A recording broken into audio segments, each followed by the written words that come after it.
And we are live. Hello, carnivores, and welcome to session number 26. This week's topic is the lion diet. We just got a lamb from our neighbors here in Joliet, Montana, so I've taken advantage of this opportunity to get strict with my own lion diet. And what better guest to feature on this topic than the lady who inspired me to give this a try from Orange County, California, Lynell Robitaille. Lynell is a mostly strict carnivore, certified personal trainer herself, having recently been featured on Kelly Hogan's channel.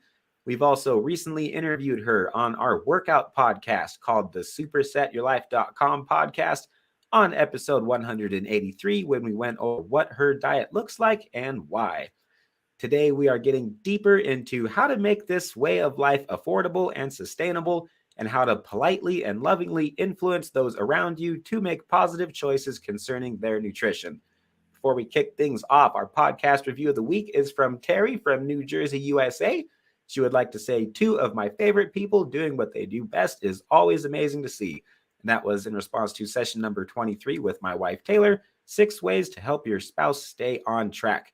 Lynell, welcome to Carnivore Coaches Corner. Thank you. Thank you so much for having me. Looking forward to it. For sure. Such a pleasure. So like many of us, you used to think that you needed carbs to be healthy. So when did all of this change for you? It's been a couple of years. So I've been complete carnivore for just hit my 2-year mark in June. And before that, I had eliminated carbs like through the keto diet and things. But then I would go off of keto and add back in carbs and thinking that I'd be okay with them. And then I would gain weight. I never felt optimal and just a lot of stuff was happening. And so I would go back to keto, or I'd go back to cutting carbs, counting calories, doing all of that, the typical diet stuff. And it just was a vicious cycle. It was like a roller coaster. And I'm just was kind of like, I came across a video from Dr. Ken Berry, and Kelly Hogan was on it talking about the carnivore diet. And it just kind of inspired me just to try it. And so at that point is when I really did the 0 carb and just immediately felt the results of it. And it was just so quick. And I just was like, there's something to this, majorly to it. So that's kind of how I got started. And I'm not looking back. I have no desire to ever, me personally, have no desire to ever add carbs back in. I mean, people can do what they want, but I feel good every day. I feel good. So. Yeah, I think everybody's different, and some people respond great to just cutting it cold turkey, and some people, they just have a big stress response to it, like their body's just not used to it. They've been used to eating the same things for so long, and so giving up some of those foods can be really tough. And so it's inspiring to hear that your experience was great the first couple of weeks, and some people it takes a little bit of a gradual transition. So you went completely cold turkey then, like just one day stopped eating vegetables, stopped carbs, everything? Well, I'd kind of transitioned already back into a keto form of a diet, where the carbs were already tapered very low. And so I was doing that, but then I still wasn't feeling my best, and so that's when I decided to just start eliminating vegetables. And so just over the course of it was through this, I think it was May, June, I started to okay, I'm just going to start cutting out carbs. And then June 24th, that was my last carb that I had as far as with my meal. And then I just switched to carnivore then. And that was it. And I'm a super determined person when I want to be. So once I made up my mind, I'd committed to doing it for, a certain amount of time, like 30 days. And then I was like, I'm still going to go because I just felt good. And when I started, I was 195 pounds. And so, and right away I saw a big drop in weight. And then I would plateau, but I felt so good. But that I just was that just kept motivating me to stay on it. And so for a long time, I wouldn't even weigh because I'm I don't even care what I weigh. That's not, if I'm losing weight, I feel so good. So why do I want to change that? And so that's, so I didn't just stop carbs altogether. It was a gradual, and I would suggest for people for sure to start gradually eliminating the big characters that are bad in carbs, and then slowly then start to weed out the vegetables, because I think it helped with my digestive system a lot, that's where I could tell that it really helped me. I would whether it was constipation or feeling bloated or whatever, and that's where I can now, I can know, I'm really more in tune. Like if I need a little bit more fat, or if I'm like, oh, I've had too much fat, you know what I mean? So I can, that's the best predictor for my, and helps me with my digestive system. So it's big. Yeah, you are very, very intuitive with your satiety signals, and you're very intuitive with what to eat and when not to eat it. And that's something that I've learned quite a bit from. I was just talking with one of my other clients earlier today too. I'm noticing that women seem to be particularly intuitive on the carnivore diet, and as men, I don't know if it's just because I'm a guy, but when I when I write meal plans, and when I have over the years, I've been so obsessed with what's on paper, and now I've really learned this last year to listen to my clients and to listen to what everybody says. And it's amazing how when someone says, no, my gut reaction is that I need to be eating this, and that, and I need to fast on Thursday. I'm like, okay. Then a week later, wow, yeah, that was better than what we were doing up to this point already. Way to go.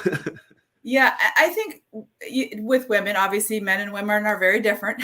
And so I do think that has a lot of factor into things. And I also think age. I just turned 50 in April. Sure, and so when I started this a couple of years ago, I was 48. And so I was like, I knew you keep hearing all these things that are going to happen as you get older, and these big changes, and you're going to get all this belly fat, and you're going to, and I'm just like, so all that stuff is going through my mind with menopause coming and stuff and things like that. And so those things did play a factor in me making a conscious decision of like, okay, I don't want to just like be like, oh, blame my belly on belly fat. I can't blame it on kids. My youngest is 19. So, you know what I mean? I can't be like, oh, it's cool baby weight, you know what I mean? Or whatever. So those are all factors that were, that thoughts that were going through my mind and stuff. And so I just, when I decided to do it, I felt so good. And I started getting lean. It was weird because I've always heard, oh, you can't target train, or abs are made in the kitchen, and all of this stuff. Those you feel like those are like cliches, but they're really true. I mean, it was so crazy because I started losing weight in places that I had never thought I could ever lose weight. And thankfully, I am thankful. Even when I was 195 pounds, I've always gained weight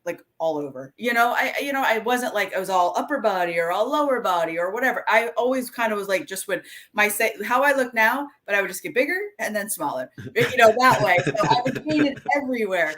But, I always had the hips and the butt and the different, and stuff. And especially I am kind of quad dominant. I've always had bigger legs. I've never had, these little teeny legs.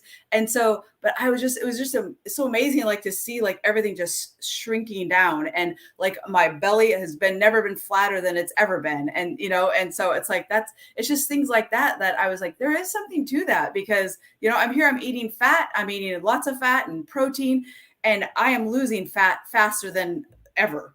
So that was a big thing. And I mean, it was kind of I kept thinking, okay, when's the other shoe going to drop? Something's going to happen. And then it's I hit the 6-month mark, and then I hit the year mark, and I'm like, so it's just been, you just never quit. No, I'm not on a diet. I'm definitely not. This is my way of eating. This is how I live, diabetics that say they're diabetic, or vegetarians say they're vegetarian or vegan or whatever. This is just how I am. I'm not, there's no end goal other than when Jesus is ready to take me to heaven. That's my end goal. I'm not, this is how I'll be. I have no desire to have a cheat meal. I don't, because I feel very satisfied and very happy. And that's, that's part of it, I guess. Yeah. Did you ever get to a point to where you were like, you know what? Screw this. I'm throwing in the towel. I'm eating ice cream. We're going to this place. Never.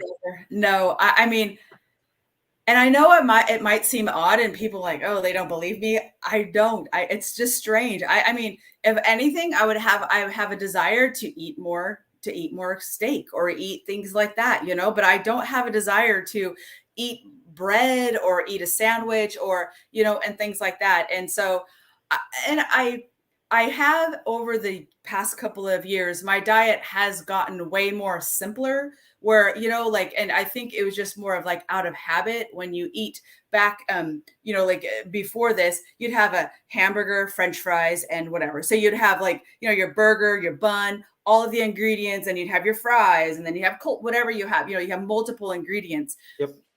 Over time, there's many days, especially as a lion, I literally eat just beef throughout the day, or it's gotten way more simpler that way. And I mean, if people need to have more ingredients, that's fine. I just personally don't need them. I do eat eggs, I eat bacon, but like I find if I eat eggs and bacon, usually I would say on a typical day, my ingredients are probably 3 to 4.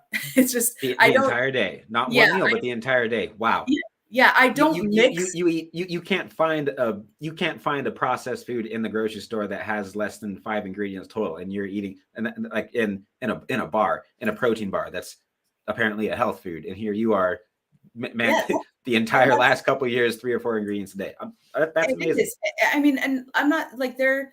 Like even like to make like an omelet or something like that, like the eggs, and I'll put whatever, some meat in there or something like that. But that's just basically 2 ingredients, I don't have the need to have like, I know there's a lot of different things out there. I think it's great for people that if it's helping you get off of carbs, eat the carnivore pizza, eat the carnivore lasagna, eat that, whatever. If that, because ultimately it is helping you. It will. But I'm just saying, for me personally, as I've evolved as a eating carnivore, my taste buds have gotten so simple, like literally so basic and so simple. I'm super boring, but when it comes to that, and so the salt, the salt I can tell when I want salt, and I like my food salty, and people probably think I'm eating too much salt, but those are the things that I can notice if I'm not getting enough of, is salt, and then fat. I can definitely tell, because when I don't get enough fat,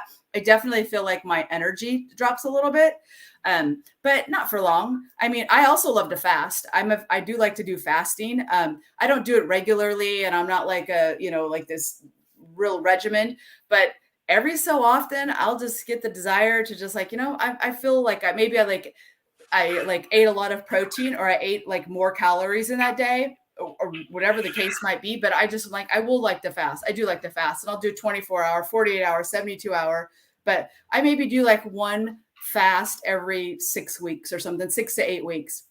And plus, I just think it's discipline too. I just like to, like challenge myself and things. And I do drink coffee, so I know that's sometimes for some people. I'm sorry, I'm just kidding. But literally, like 2 weeks ago, I was going to have some lab work done, and so I just quit drinking it, all caffeine, anything, for like the week leading up to it, because I didn't want to have any caffeine in my system. And so I give it up. And then a few months ago, I gave it up for like a month. I'll do those random things too. Just they're fun, and I think it helps you just kind of develop a better relationship with things. And, and I do enjoy drinking coffee. So, I mean, if I go without it, I can survive too, but, I'm not going to give it up permanently, because it's, it's just one of those things where I like it. So, I'm like, I do the pros and cons. I've done the test on myself to see if I feel better without it. I know a lot of people, I've heard them say, oh, it's that last, couple percent you need to give up. I give it up, and I'm like, I did not feel any different at all. So, I mean, whether it was better or worse. So, and anybody that says shame on you for having coffee, for adding that in your diet and saying you're not a carnivore. Okay, look, most actual carnivorous animals actually eat more plants than the strict carnivores that I know. It's like I don't eat vegetables. I don't touch vegetables. Like I hate them. Haven't had them in months. Do not miss them. And my dog will be eating grass and will throw up later. I'm like, I'd probably do the same thing. Yeah, for sure. And I mean, as far as for people as a whole, if it's something like the carnivore lifestyle, just even hearing the word carnivore, it like freaks so many people out. They're just like, oh, I mean, you get the typical, you need fiber. It's a scary word. It is. It's a very scary word. But, I mean, and I always tell them, if they want, keep vegetables in, that's fine. I'm not like, do whatever makes you feel good. If eating sugar makes you feel good, I have a hard time believing that they're being honest with themselves. If they say they feel good with it, they might mentally get a little hit of dopamine or something when they initially eat that. It feels good, like a drug, not like it's actual food, like it's nourishment. Yes. It's like an exciting, yes. It's an exciting feel good, much different. For sure. And it's funny because people, they can't to fathom actually doing something like that. It's like, wow, but I fathomed it and I did it and I am super happy. So yeah. Right. Someone on YouTube commented, I knew a guy who put a scoop of, I think it was coconut oil, into his coffee when he drinks it. Oh yeah. There you go. Coconut oil and coffee too. I used to do that quite a bit. And that would, especially when I was more like keto before going meat based. Yeah. I noticed that my performance was great after that, but it always gave me gas. So I stopped doing that. Well, I tried for a while. MCTs, I think. Yeah, I remember that too. I tried for a while, like even with my coffee, I'd put a little bit of butter in the coffee, and I heard people, would try that. I tried it, but I guess I got to the point I'm like, I don't really need the butter in my coffee. You know what I mean? So I was getting enough fat. I was eating enough butter, other places and stuff. And so, I mean, yeah. This is the beautiful thing I think about this is it's going to be a little bit different for everybody. I mean, everybody is going to have their own, it's like there's not one size fits all for everybody because we're all different. We're all individuals and we all, have different lifestyles and different activity levels and all of this stuff is we're all different. And so that's where I've never found like just taking a cube of butter out of the fridge and munching on it, is that doesn't do anything for me, and so it does for me. I think it's pretty good, but that's like a thing. There's people that are into it and there's people that are not. There's people that are like, that's gross. How can you do that? And I don't think it's gross and I don't think that I wouldn't be into it. It's just like, if I don't, you know what I mean? Like that just doesn't that doesn't sound like enticing to me to do that, Yeah. Now you give me like a steak and put like 2 tablespoons of butter on top of it and melt it into that juicy meat and then eat it. That's a different story, but but I'm like, if eating a cube of butter helps you, then eat a cube of butter. Your body must need it. And I know I watched other people on, the internet and things talk about how the butter, it heals, different things inside. It's, and you have to go through all of these healing processes. And if it works for you, find what works for you. Do that. You know what I mean? It's like, don't listen to one person say what you need to do. And then if it doesn't work for you, feel defeated. That's how it's like, I like to listen to a broad variety of things, but then in the reality, I come back to myself and be like, what feels good to me? What's going to work for me? And then we go forward, And so and I've kind of found my little groove, and what I like to do. And yeah, it's very simple. It's very basic. Absolutely. Does being a carnivore run up your grocery bill, or is it relatively affordable the way that you do it?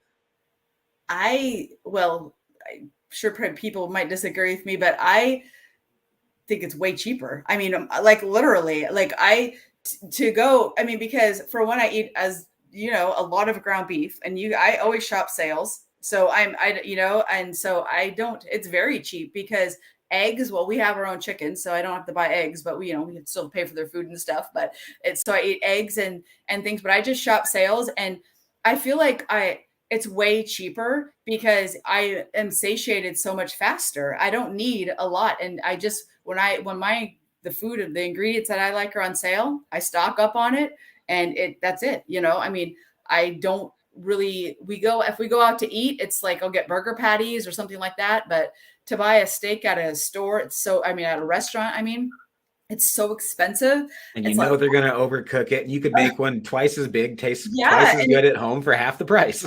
For half the price, I'm like looking at this, I'm thinking, man alive, $50 for a steak. I could literally feed myself for like 3 to 4 days at least on that price of that one steak. So I don't really eat out a ton.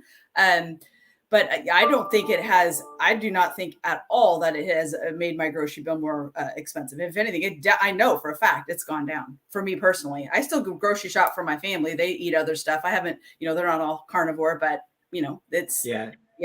And I think it's kind of hard to believe at first glance too, because you're like, okay, you're doing all the math and you're like, this red meat, it's expensive. It adds up, and it's way cheaper to be on a high carb diet if your carbs are not very high quality sources. Yes.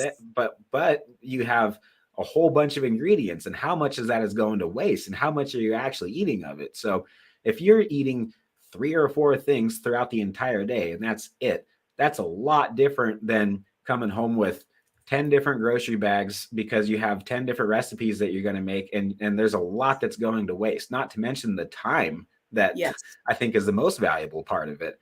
It's like this take, the less that you cook it, the faster you get to eat it. There's like no meal prep involved. Do you do any meal prep at all? No, literally the meal prep I do it's not even meal prep. I just love to dehydrate and tri-tip roast is my favorite thing to eat. And so I will just get a tri-tip when it's on sale. I check the ads every week. I get a couple of them, put couple in my freezer. I slice it thin, put it on my dehydrator, and that will be that'll feed me for, like, depending on the size of it, 2 to 3 days.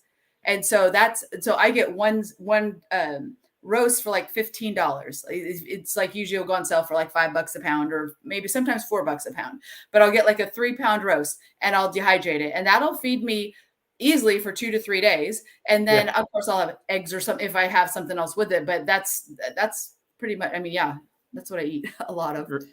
Right.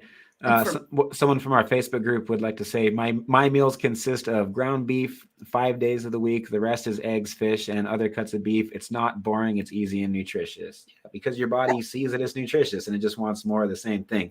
I got to tell you, my meal prep from yesterday. I know you're not an organ person, but I'm gonna get you to try organs here one of these days. Okay, so sheep heart. Wow, the B12. Is you get just a little piece of beef heart is all the B12 that you need for the rest of the day. Wow. But so we just got our lamb in earlier this week, and I took half ground lamb and half ground beef because lamb's still expensive, right? And so that's kind of how we're making it more cost affordable. And so mix the two of those together, and then I chopped up the heart and just like mix it in with pieces, and then with the rest of the meat. Threw 2 eggs in it just to bind everything together. And then from there, we put a decent amount of Celtic sea salt on it. And then Taylor threw it on the smoker for not that long, just enough to cook it on the outsides, but the inside was still nice and super juicy and raw. And so now we're just heating them up in the air fryer every night and just living on those every single night. And they are bomb. Like, trust me when I say those are the best burgers that I've ever had in my entire life. So sounds good. Something to try. I've been on a fast, actually. This is day 2 of a fast today, so that sounds really, really good. You're fasting right now? Oh, I'm sorry. Maybe we should talk about something that's no. Are you kidding me? That's good. No, not at all. Food does not. When I'm determined to do something, it's not really a big deterrence. Like, oh, you're talking about food. Don't talk about fasting. I don't care. Someone from our Facebook group would like to say, Lynell, you are a great speaker and very inspiring. Oh, that's so nice. And I think the same person just said, I love organ meat. Tongue, heart are the best. That's got to be Lucky. Lucky, if that's you, say this is Lucky. That sounds like her. That's funny. I don't know. There's just something about it. I just can't get myself to that point. Maybe one day, when I grow up, I will. You don't need to. Nobody needs to eat organ meats, but I'm without it. But on that note, though, I'm kind of curious. So you stick to like 90% red meat pretty much all day, every day, except for when you're fasting. Yeah. And so how do you make sure that you're still getting she said, yep, it's Lucky. Yep. Yeah. Way to go. Thanks, Lucky. Thanks for hopping in too. So how do you get a variety of all your nutrient bases covered, or do you just look at red muscle meat and go, you know what, it's got everything I need, I'm feeling healthy, and why rock the boat, this is great? That's exactly, I just go so much on how I'm feeling, and I feel good, and so I don't really that really doesn't even cross my mind, and so I feel good with what my diet currently is. And maybe down the road that's going to change, and then I'll have to figure out and adjust something, and so I know a lot of people, they're like, oh, you got to add the fish and you got to this. I've never been a fish person, so I don't eat fish. And so I'm just trusting how I'm feeling and trusting. I had I get my blood work done every year or however often. I tell you, side note, ownyourlabs.com, I think is what it is. And you can get that. It's what is his name? It'll come to me. Anyways, ownyourlabs.com. You can basically order up whatever tests you want, and you just go to LabCorp, and it costs like $40, and it's so amazing because instead of having to go to the doctors, get a referral, because I hate going to the doctors. I hate going to the regular doctor. Yeah, it makes two of us. Yeah. So I'll go to the doctor before the dentist, but yeah, that's for sure. Yeah, for sure. And so that's where it was nice because I get my blood. I just go by all of that stuff, my numbers that show up on there. That's what I go by, and I feel good. I'm like, I don't know. And so I try to just base as far as my nutrients and things like that on how I'm feeling and, and stuff. And so I feel like I must be getting everything that I currently need, because I feel like I'm getting stronger, I'm getting leaner, and I feel good. And so that's a lot what I base it on. Wow. So, Do you mind if I ask, do you have high LDL or high cholesterol? Yep. But okay. What's funny is I've always had, so cholesterol as a whole runs high in my dad's side of the family. It's always been high. And so I was like, okay, literally before I started carnivore, my LDL was always like around 200 or whatever it was. But then my HDL was average. But then my triglycerides, before I started carnivore, were like 250 or 300 or something like that. My triglycerides were super high. So I was like, I had to go to the doctors. And the only reason I had to go to the doctors was because at my job, you got to get a wellness check once a year or else your insurance goes up. I'm like, okay, whatever. So I go to the doctors. I tell the doctor, I'm like, I'm here because I have to for my insurance. So it doesn't go up. And this is what I want. She gave me the blood test. And she said, oh, yeah, you need to be on a statin. I said, no, I'm not going to do a statin. That's the first thing they always say. Exactly. There's a lot of money behind statins. What? No, I didn't say that. Yes, for sure. And she went over all the things. And I said, yep, I understand. My LDL is high. But wasn't that high, but it was high. My triglycerides were super high. I said, I'm going to do it this way, and then we'll retest. And she's like, okay. So about that same time is exactly when I went full bore carnivore. And so I was 6 months later, or maybe it was like 8 months later, I went back in and she did my blood work again. My triglycerides had went from I believe they were almost 300 down to 80. Yes. It was crazy. My HDL had went up and my triglycerides were way down here. The only thing that went up was my LDL. It went up 100 points. And she's just like, oh, this, And I said, I said, no. And she's like, and plus at the time, I'd also lost 20 pounds from the first time she did it to the next time. And I said, okay, my LDL is higher. Yeah. But my triglycerides have dropped. My HDL is higher. I've lost 20 pounds, all of these other markers. And I told her exactly what I was doing. And she was like, well, I'm going to have to look into that. I'm like, look into it all. Yeah, get with the times, because that's what happens when you go carnivore. Your LDL goes up and your triglycerides go down. But she did not want to, and I understand they're taught one thing, it's in their head, and she was sticking by it. And so then the next year when I went into the doctors, same exact thing. My triglycerides were even I think they were 68 or something like that. HDL had went up more. My LDL was still the same and stuff. And so it was and I lost more weight. And she was like, well, I guess you're just going to be my test subject. And I was like, I'll be your test subject then, because I'm not going on a statin and I'm just going to stick with what I feel good. So I'm still her test subject. What'd she say? She laughed. And so I haven't seen, I'm supposed to go see her again at the end of this year. I'll see her again, and stuff. And I'm like, yeah, I'm not. I had my blood work done through Own Your Labs that I did it myself just a couple weeks ago, just for my own reference. But I will have to go see her just for our company reasons and stuff. But yeah, no, I that whole LDL thing, they love to scare. And when they put some fear into us. Everyone's just Yeah, it sounds scary. crazy. When a doctor looks at you in the face and says, "Look, you have high LDL. You're going to have a heart attack. Yeah. You need to take this you need to take this drug. Here, take your wallet out now." Like that's a very, very convincing argument. It is. And then for sure it is. Until you learn, until you do your own research, and you're like, wow, there is nothing that says that high LDL causes heart disease. Nothing. No, not at all. Matter of fact, a lot of the people I read this one study that said a lot of the people that have died from heart things had very, very low LDL. And it was like, what is that telling you? I mean, cholesterol is an important part of our bodies and a part of our systems. And so, yet again, I just do what makes me feel good. And when I'm going to die, it's my time to die. At least I'm feeling good. Right. So yeah. Go back to what you're saying before. I think Jesus is coming back before that anyway. Exactly.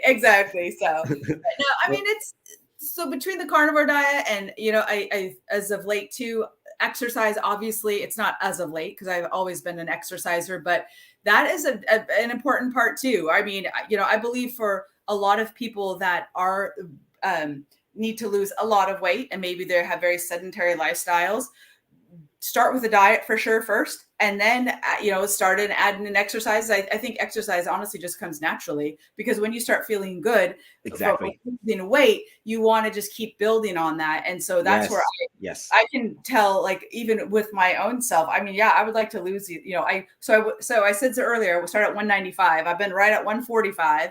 And so I feel good at where I weigh and stuff, but I think vain reasons, I would like to drop like 5 pounds to see about losing 5 pounds, but it's a bear to try to lose 5 pounds, So I think that every single person on the face of the earth wants to lose 5 more pounds. It's just like, okay, 5 more pounds and then I'll be happy. Like even when you're a bodybuilder on stage, you're like, oh man, if I was only 5 pounds leaner, like you're the leanest dude on the stage. Yeah, I know, but if that's not body dysmorphia at that point, I don't know what it is. Yeah, I mean, I would just want to do it just to say I got there and I did it, and stuff. But then I think where I am now, I've come to rest here, and and I still feel like my body composition is changing. That's what I'm feeling smaller, but the scale is the same. And I literally, I weighed this morning. I have not weighed in weeks and weeks. I don't even care. I don't care what the scale says because we get too caught up in the scale and we get too caught up on all of that stuff. And I think the same thing goes with people when you tell them you're a carnivore.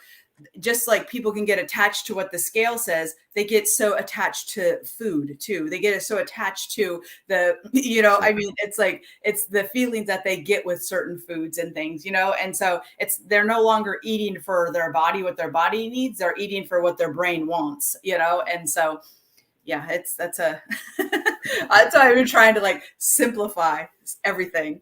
Yeah. Cool. One more thing on the cholesterol and the triglycerides, if we could before our next question. I got a text from a client earlier today saying, hey, this person's been just signed up with us, has been on the carnivore diet for so this is a client's client, and she has high LDL, and I was like, okay, what are her triglycerides? And so she sent me the lipid panel. I'm like, yep, just compared. Like it's the same thing. I just had the same conversation with my doctor too. He called me after I sent my blood work to him, and after I got my blood drawn, and I was like, hey, how are you? And he goes, well, a lot better than you are. Do you know what your cholesterol is? And I was like, yeah, we had this conversation before, right? Where's my triglycerides at? And he's like, well, they're really low. And I was like, yeah, no, I'm feeling great, doing great. He's like, I don't know what to believe anymore. I was like, yeah, so sometimes I have days like that too. You have to. And it's like, and I think with doctors, like for one, obviously they're seeing multiple patients a day. They come in and they literally just look at those numbers and it's like, boom, okay, this is your prescription. And it's like, no, let's, and I understand, I guess they can't do that with everybody, but let's take a step back and deep dive into it. It's like, no, I think when it comes to doctors and prescriptions, the biggest crack up is when you see a commercial on TV, when they're telling you what this thing does. And then at the end of the commercial, they spend the last like 30 seconds really fast reading all the side effects. This may cause blah, blah, blah, blah. It's like, Yeah. Why in the world? Like, like let's figure out. Everything has a side effect to it. Statin drugs have a lot of side effects to it. Yes. Yes. Anything that you put in your body, there's side effects to it. Yes. If you're Yes. taking a supplement, let alone a medicinal supplement, you better have a big reason and a big return on your investment. It better be worth it. But That's exactly. to take a, I'm not going to say the V word, but yeah, we can be a little loose with our language on this channel compared to our other channel. So you know Yeah, what? yeah. Vaccines. There we go. I said the V word. But Yes. Yes. Yes. everything has major side effects to it. Yeah. And so that's where I hope people like can just take their own health and their own self into their own control, I mean, instead of just turning it over to the doctors and turning it over because, I mean, they're doctors and things. I mean, yes, if you break your arm or if you get a big cut or something, yes, I understand all that stuff. I mean, they're there and they're very important part of our world. Let's just, I'm not going to ever be like naive and think like, oh, we don't need doctors. We do very much. But when it comes to the everyday things, I mean, so many people that have this just giant laundry list of issues instead of like the number one thing, let's look at what your diet is. Let's look what a day looks like in your life and then let's clean up that. And then we'll go the next steps after that, And so but they won't do that. They don't do that at all. They instantly want to give you a pill or this or that for, well, you need this to do that. And it's like, it's never ending. And so that's where I hope. And I think with the internet and I think with social media and stuff, I think it has helped a lot of people open their own eyes to things and to kind of like start being a little bit more self-help.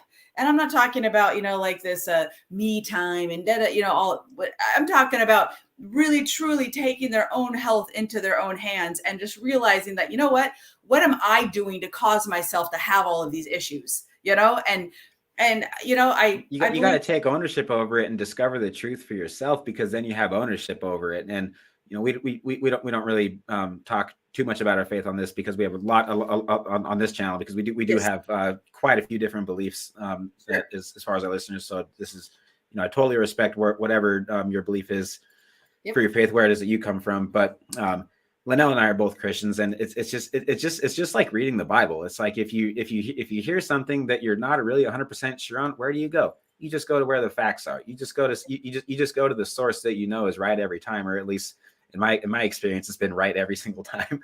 And you have to fact check everything, no matter who's talking, no matter, I don't care how good of a pastor it is.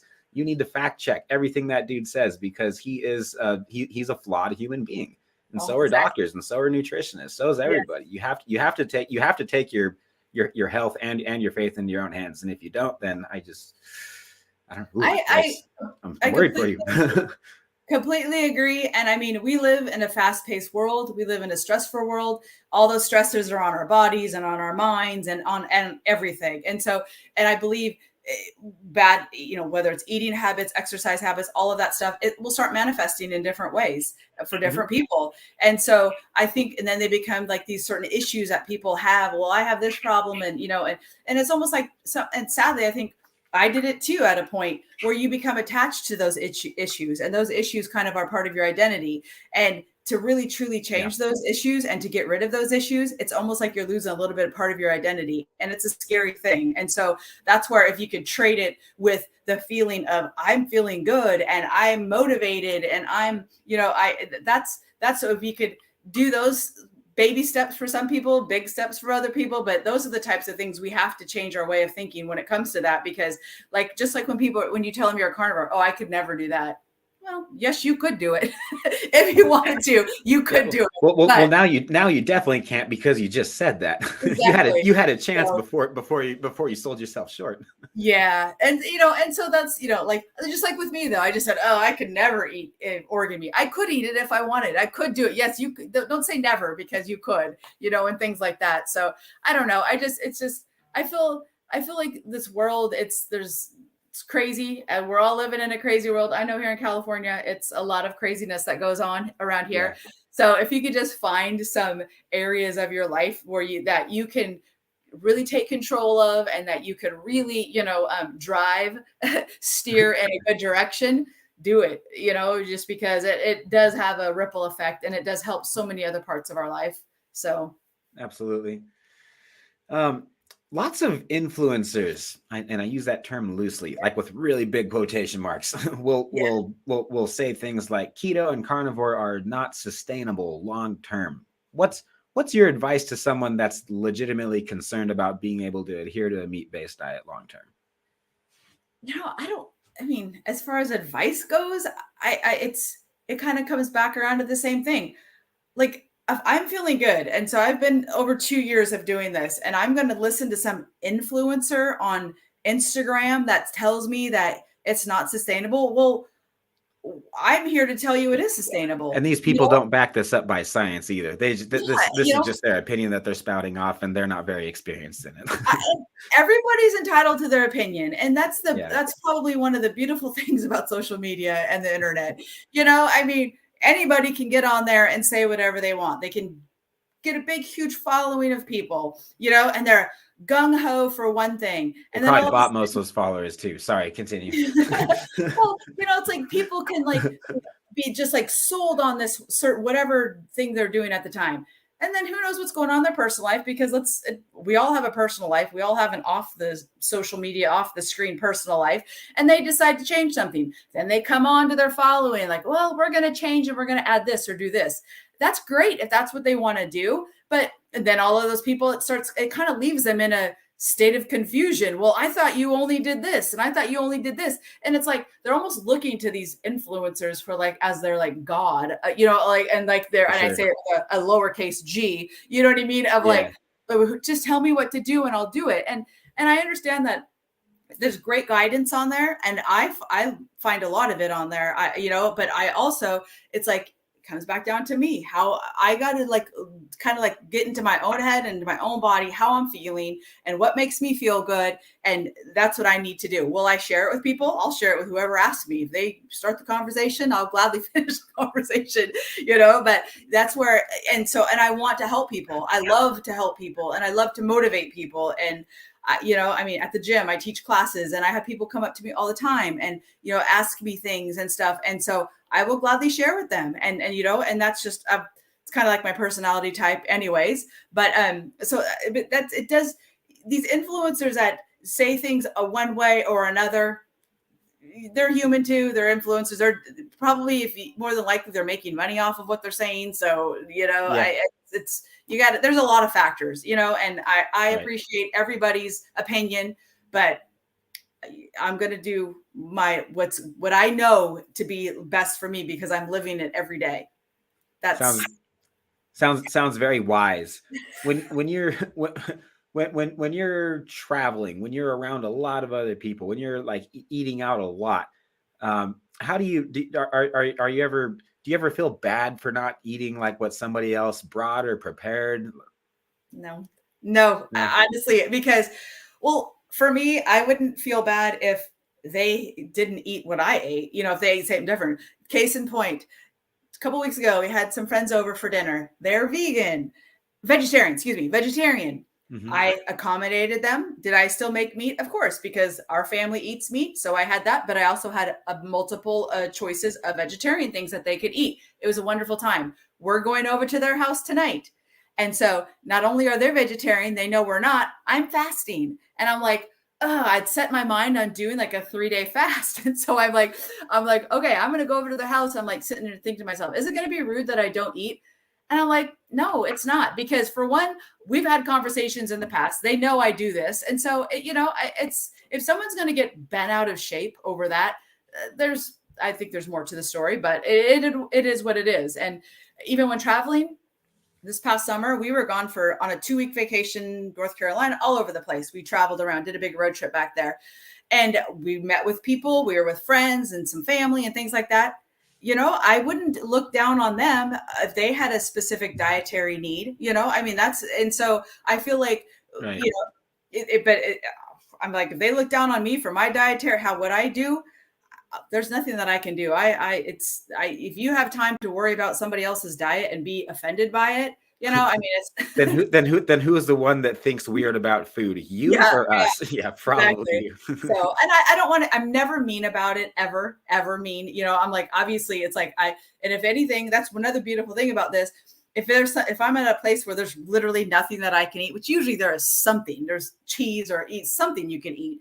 But if there's literally nothing, I have no problem not eating either, because I'm not like I have to eat, and I'm just, I can sustain myself for a while of not eating, Yeah. so like if it's a meal or something. Especially if you're meat, water, and salt all day every day, it's like when I do get hungry, like I can stop and I can skip a meal and it's not that big of a deal, and I'm totally fine for another couple hours. And then like if I get hungry again and I don't have time to eat, then it's just really easy to wait. Yep. But whenever I've been on a high carb diet in the past, it's always been impossible. It's like if I have to eat, it's like I'll panic if I can't. Yeah. Yes.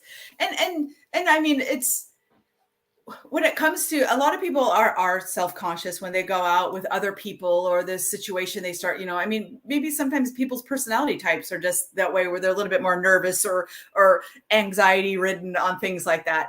I personally have never really have been. So when it comes to those types of things, so I'm very thankful for that. But I do want to be conscious of other people and aware of that. I don't want them to, I mean, Right. I'm not going to go, like eat something that if I know it's going to like make somebody gross out and throw up, I'm not going to go put my big giant, tomahawk steak on a plate, and do something to purposely, instigate a problem or something like that, Yeah. But, I mean, it's with anything, each situation. I mean, it does help to think ahead, and so I do think ahead if we're going to be, now, if I know, like when we were traveling, if I knew we were going to be going or doing some things and going places that wasn't going to really be conducive to how I like to eat, I would go to the store ahead of time and I would buy some, or I'd make beef jerky, or I'd buy some good, clean stuff and have with me and just bring it with me, and stuff. Right. Or I would eat big before I left, eat like a bigger meal before I left or something. So there are ways, and it just comes down to, I'm not going to just have like, just because they're serving it, I have to eat it. I'm like, if somebody was allergic to peanuts, I'm like, well, that's all I have. I'm not going to, you have to eat them because I'm serving them to you.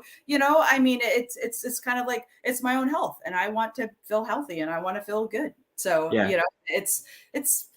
I do hear a lot of stories though of people that kind of get railroaded from situations like eating out and things like that. But there are ways. It just comes down to just staying strong. Yeah. Whenever I do have someone that does give me a phone call and go, hey man, I ate a bunch of carbs the last couple of days and here's why. It's usually because of traveling and just being around a lot of social situations and your options are limited. For that reason, I always have a keto brick and a protein bar with me, both of them, so that I can, so that I'm always prepared worst case scenario. Yep. And it's just, at the end of the day, if anybody thinks that they have the gall to tell you what goes in and should not go in your body, like they'd better be your health coach. They'd better be a nutritionist and knows what they're talking about. And if not, food here again, food is not pleasure. That should not be what it's intended for. Food should be eaten for fuel and Yes. to optimize your health. Not to be used as entertainment. Is there a time and a place for entertainment? Yeah, sure, of course. It's almost Halloween. Is there gonna be candy in this house on Halloween? Yeah, of course, because we're Americans. But then we move on with our lives, and it's not an everyday thing. Yeah, honestly, think about it. Halloween, Thanksgiving, Christmas, all of these holidays, those are what lots of people use as excuses and reasons. And, I can't, not have the stuffing and the mashed potatoes at Christmas time. Me personally, the last 2 Thanksgivings, being 100% carnivore, I literally have cooked myself a steak. I haven't missed it at all. And I've one from the past. I love to cook. I could cook the full Thanksgiving dinner, the full spread, and I cook it good. But I don't miss it now and stuff. And I feel sorry for, I don't feel sorry for, but I am considerate of people that do struggle. Holidays there's a lot of stuff with holidays, not only just food, but emotions. And it's like it's proven that the depression is high around holiday time and things like that. So there's a lot of factors. And so a lot of people can be derailed on, they're all motivated and I'm just going to do really good. And then all of a sudden they find themselves having the bag of Halloween candy or having this or having that. It's a new day. Not even a new day. The next hour, do it. Just stop it. Once you realize it, stop it, carry on, get back on track, and then really cling to those feelings of, how you felt when you were eating clean and when you were eating good. Just go back to those feelings, because that does help. It helps you. It helps my brain anyways, like realize like, this is why there's a purpose why I'm eating this way. There's a purpose why I am not eating, a 5-course meal and a basket of bread. There's a reason why, because it's, I want to feel good, and that's, and stuff. And that's where it all comes down to. So yeah, I mean, all the Thanksgivings and Christmases I remember in the past, like when you just gorge yourself with that much food, I mean, that's why there'd better be a good football game on, because what are you going to do for the next couple hours besides just lay on the couch and scratch yourself and stretch out, it's like you're toast. Yeah. But I mean, it's like with anything, people view it, I know in the beginning, people do view it as a diet, and I'm going to go on a diet.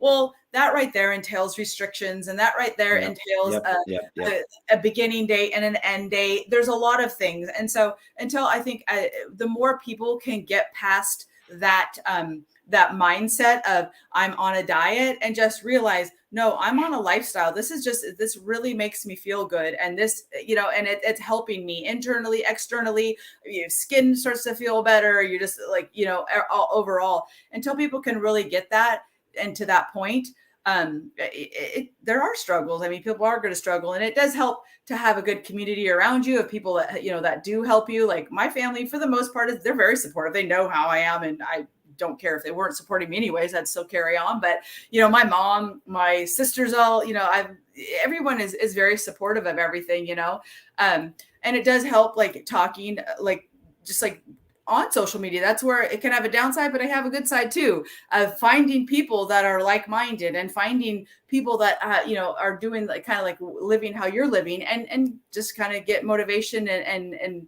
from each other, and things like that. So, yeah. So. Oh my gosh, I have like 10 more questions that I am dying to ask you, and we are coming up on an hour, and I'm actually 3 minutes into my next appointment, but he totally knows we're late because he's on the stream right now, and actually those last couple comments. His name's Nate. I see him on your Instagram. I follow him too. That's great. He's getting ready. Is he the one getting ready for a competition? He is getting ready for a competition. That's awesome. And I love showing him on my channel, but man, he looks so much better than me that I'm kind of embarrassed now. So I don't know. Be proud. Be proud. That's good. Be proud of that. That's awesome. No, I do. I enjoy watching him. I enjoy seeing all this stuff. It's very motivating. He says, "You're good. Go ahead." LOL. All right, man. We won't take too long, but I do want to ask one more question though. Is so you're a very he says stop. So you're a very motivating lady. You're a very inspirational lady. How do you use discretion and set an example, but not make your friends, your family, those around you feel like you're holier than thou, or like you're judging them because they eat carbs? Like how does what's a tip or something that you have to, if there's ever any tension because of a situation like that? Yeah, that's funny. It's just funny when you think about that we have to like even like think about those types of things, but it is real, I mean, it's true. And sure, like I said earlier, I don't want to ever make anybody feel bad for like something they're eating. Now, if it's one of my sisters, like my sister made a comment she posted something of the other day on Facebook about, the candy corns, and people are like, oh, how do you eat candy corn? Those little tiger looking 2 things, Halloween. They're like, oh, put it in the garbage and eat a Reese's peanut butter cup. And I told her, I was like, Marnie, you put the Reese's peanut butter in the cup in the garbage also, and I was just asking her. But we go back and forth. So if it's a family member like that, it's totally different. Yeah. But if it's somebody who's not, it's, if they ask me, I mean, I want to just lead by example, I mean, and right. I will talk, like I said, if somebody does ask me something, I will gladly give my opinion, and I will gladly give you where I'm coming from. But I just want to lead by example. And, it's funny because when somebody looks at you, and then, let's be honest, we're all human. We're going to like look up and down. You're going to kind of size somebody up, and you're going to make judgments based on their appearance and based on things. And so when people do start to want to say something, it's like, I just like, no, I know how I feel. I know how I look. I feel like I'm like, I want to exude health. It says everything you need to say right there. Yeah, you know, and so if you're going to tell me that because I'm not taking a statin because my LDL is high, that I'm, you know, this is bad for me, but yet I, you know, on every other factor in my life is positive and lines up, you know, and so it's just actions speak louder than words. That's that we all have to, you know, and I am a talker. I do sometimes have to learn. Jesus has to help me to like bite my tongue a little bit, you know, and stuff. But if I will hold my ground and I will give my opinion if asked, but I just feel like just carry on. Actions, you know, you can't live for anybody else. You can't live to make anybody else happy. You have to, you know, you have to just do what's best for you. Yeah, that's a losing battle. Exactly. Do what's best for you. I'm here to, I do want to be like Jesus. I want to serve other people. But that means in ways that will lift them up, you know, and things like that. So, and yeah, I just try to live by just keeping my mouth shut whenever possible and just live by actions and my example and just look at me that, you know, and so, and be friendly. I always want to be kind to everybody. Because you never know. We all have a story. We all have living in situations, and you know, people can put on this happy face, even on social media. They have this really great happy face, and you're like, wow, I want to be like them. Well, you know, you can't be because we truly don't know the whole story. So I always try to be happy, always, day and night. I try to be happy. I try not to, if I do get depressed or if I get, you know, sad or something, I do try to always jump immediately back to the positive side because it's just much better. So, amen. Absolutely. Yeah. Well, thank you again so much, Lynell. God bless you, and we for all of your wisdom, all of your expertise in this, and just your experience. It's so inspiring and so helpful. And I can think of a handful of people that I'm about to shoot this over to that I've actually been talking to about on some of these similar subjects. And so I know this is going to be extremely helpful for them. And I just can't tell you how much I appreciate your time. As much as you're traveling and as much as our family is traveling and like looking for places to go on vacation, I don't know. I feel like you and I are going to do a 5K together or something over the next year, but we'll meet in person one of these days. For sure. Definitely. Yeah. And thank you very much. It's been a lot of fun and I love helping people and just, if people can just keep it simple and just, you know, and not let the outside noise distract them and keep them from trying something new, you know. Absolutely. Possibilities. Cool. For sure. Well, thank you so very much again. Okay, sounds good. Thank you. Wonderful rest of your day. Yeah, you too. Bye. Bye.